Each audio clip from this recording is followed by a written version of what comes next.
Big boss season 7 ലൈവിൽ ഇപ്പോൾ നടന്നുകൊണ്ടിരിക്കുന്നത്. അങ്ങനെ അനുമോൾ പാചകം ചെയ്യുന്നത് തിരക്കിൽ തന്നെയാണ്. ആ സമയത്ത് അഭിലാഷുണ്ട്, ഒനിയിലുണ്ട്, സാബുമാനും ഉണ്ട്.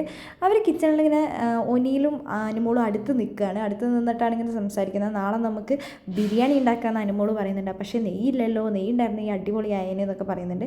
അപ്പോൾ ഇവർ രണ്ടുപേരും ഇങ്ങനെ നിൽക്കുമ്പോൾ അഭിലാഷ് പറയുന്നുണ്ട് നിങ്ങൾ നല്ല ചേർച്ചയാണല്ലോ എന്ന് പറയുന്നുണ്ട്. അപ്പോൾ സാബുമാനും പറയുന്നുണ്ട് ആ നല്ല ചേർച്ച, രണ്ടു പേർക്കും കുക്കിംഗ് അറിയാം, കുക്കിംഗ് ആണ് ഇഷ്ടം. അപ്പോൾ ഒനീൽ പറയണ്ടേ അത് വേണ്ട അത് വേണ്ട എന്ന് പറയുന്നുണ്ട്. എന്ത് ചേട്ടാ എന്നെ കൊള്ളത്തില്ല ചേട്ടാ എന്ന് അനുമോൾ ചോദിക്കുന്നുണ്ട്. അപ്പോൾ ഒനീൽ പറയണ്ടേ അതുകൊണ്ടൊന്നും അല്ല, ഞാനിങ്ങനെ ഇത്ര ഇതൊക്കെയാണ് ഏജ് എന്നൊക്കെ പറഞ്ഞിട്ട് ഒനീലിനെ കുറിച്ച് ഇങ്ങനെ പറയുന്നുണ്ട്. അതുകൊണ്ട് നമ്മൾ സെറ്റാവില്ല, അത് ഞങ്ങൾ നോക്കട്ടെ എന്നൊക്കെ പറഞ്ഞിട്ട് ദൂരെ നിന്നിട്ട് അഭിലാഷും അതേപോലെ സാബുമാനും കൂടെ നോക്കുകയാണ്.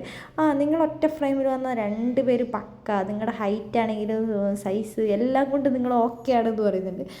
അപ്പോൾ ഒനീൽ പറയുന്നുണ്ട് വേണ്ട വേണ്ട വേണ്ട എന്ന്. അനുമോളുടെ ചിക്കൻ കറി ഒരു രക്ഷയിൽ അടിപൊളിയാണ്, അനുമോൾ അല്ലെങ്കിലും എന്നും സൂപ്പറല്ലേ എന്നൊക്കെ അഭിലാഷ് പറയുന്നുണ്ട്. അപ്പോൾ അനുമോൾ പറയുന്നുണ്ട് എന്താണെങ്കിലും നാളെ നമുക്ക് ബിരിയാണിയോ എന്തെങ്കിലുമൊക്കെ ഉണ്ടാക്കണം എന്ന് പറയുന്നുണ്ട്. കുറച്ച് കഴിഞ്ഞപ്പോൾ ഒനിയിൽ അവിടെ ചായയും കുടിച്ചുകൊണ്ടിരിക്കുകയാണ്. ആ ഒനിയിൽ വന്നിട്ട് അനുമോളോട് ചോദിക്കുന്നുണ്ട് അനുമോളെ ചായ എന്തെങ്കിലും വേണമെന്ന് ചോദിക്കുന്നുണ്ട്. അപ്പോൾ അനുമോൾ പറയുന്നുണ്ട് എനിക്ക് ചായ ഒന്നും വേണ്ട കേട്ടോ എന്ന്.